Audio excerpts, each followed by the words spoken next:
Dictation start. सभापति महोदय, इस कारण परिवार वाले उस पर हावी नहीं हो पाते। ऐसी अविवाहित स्त्री अपने आचरण की संहिता भी स्वयं गढ़ती हैं। यहाँ केवल उन अविवाहित स्त्रियों की ओर संकेत किया जा रहा है जिनको परिवार ने किसी स्वार्थवश किसी भी प्रकार के जीवन का चुनाव करने का अवसर नहीं दिया है, जो माँ बाप द्वारा तय किए गए जीवन को ही जीने को मजबूर हैं।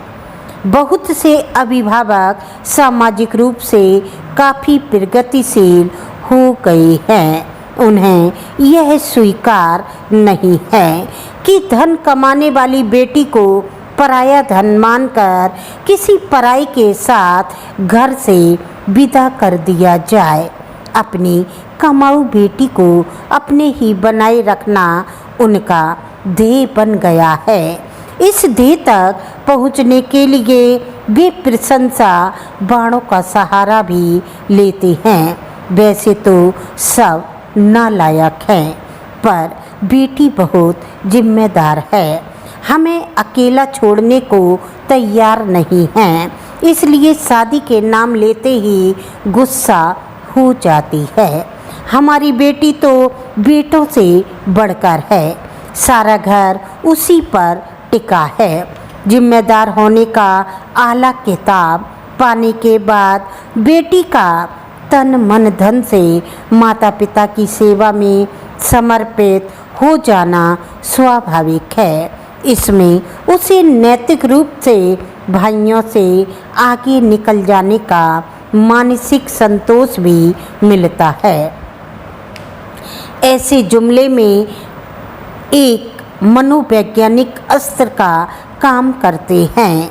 अपनी ही हर आज्ञा मनवाने वाले माता पिता बेटी के जीवन के अहम प्रश्न पर उसकी तथाकथित इच्छा के आगे नतमस्तक हो जाते हैं। बेटी की ऐसी इच्छा में उनके और उन्हें विद्रोह की गंध नहीं आती।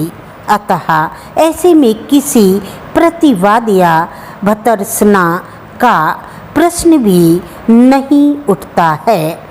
इस विद्रोह को जग जाहिर करके वे एक गहरे गौरव का अनुभव करते हैं। अविवाहित स्थिति को स्वीकार करके बेटी अपनी शरीर के नकार को भी स्वीकार कर लेती है।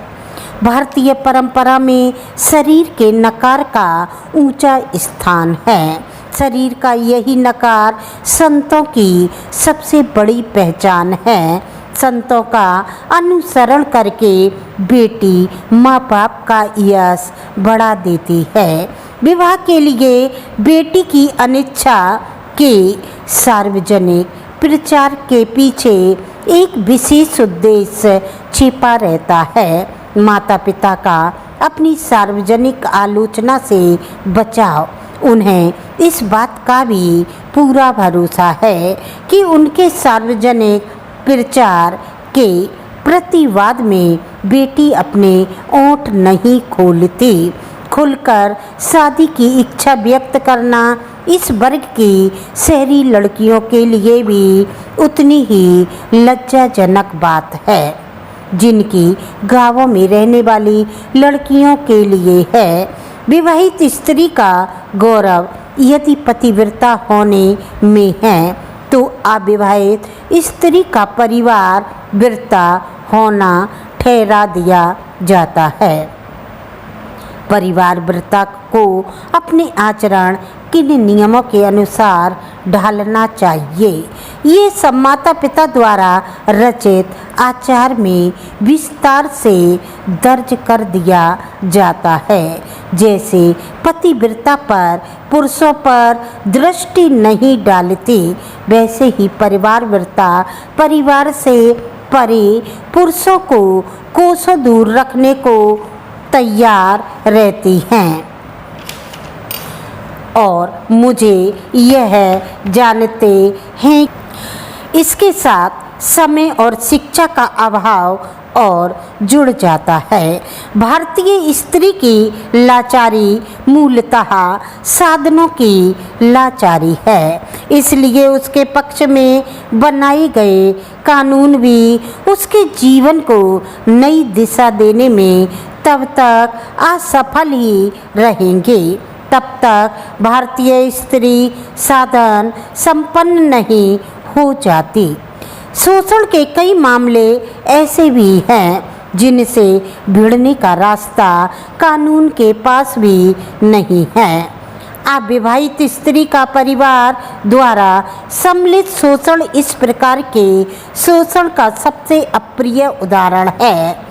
दिलचस्प बात यह है कि इसमें शोषण पुरुष समुदाय के साथ साथ स्त्री का योगदान लगभग बराबर का ही होता है। आज़ादी के बाद के दशकों की तुलना हम आज करें तो एक नए समाज का रूप उभर कर सामने आता है। शहरी निम्न मध्यम वर्ग और कुछ सीमा तक मध्यम वर्ग में भी शिक्षित अविवाहित स्त्रियों की संख्या लगातार बढ़ती जा रही है, किंतु इस वर्ग में अविवाहित स्त्रियों की बढ़ती संख्या को नारी मुक्त के साथ जोड़ना सरासर गलत होगा।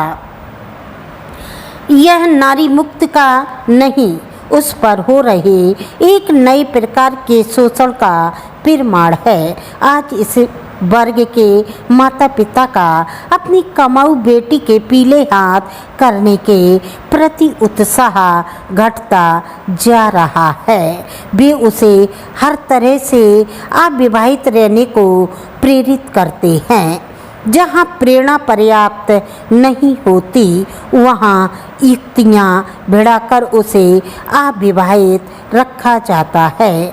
हालांकि बहुत सी लड़कियों ने खुद अविवाहित रहना एक जीवन शैली के रूप में चुना है और अपने रहने के लिए एक अलग ठिकाना भी बनाती हैं। आपको डिक्टेशन अच्छी लगी तो आप लाइक करें, सब्सक्राइब करें। That's all.